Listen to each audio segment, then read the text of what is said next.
A man called a locksmith to help open his dry cabinet. He took out his tools and fiddled with it and couldn't open it. Then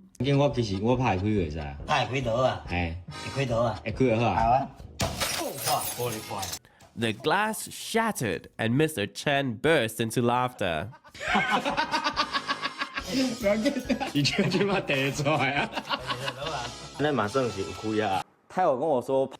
He told me he was worried about damaging the cabinet and I told him it was okay and just to open it.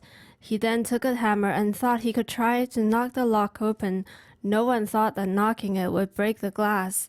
When he thinks of what happened, Mr. Chen from Chiayi can't stop laughing. His daughter had lost the key to the dry cabinet, so had to ask a professional locksmith to help open it. He never thought a professional would stuff up. But Mr. Chen has taken this in good humor and doesn't want to punish the locksmith. It's okay that the cabinet is broken and we'll still pay the locksmith. We've got other dry cabinets at home, so it's alright if it's broken. We can just buy another one. Actually, each of these dry cabinets has a unique serial number, and if you accidentally lose the key, you can buy a replacement from the manufacturer.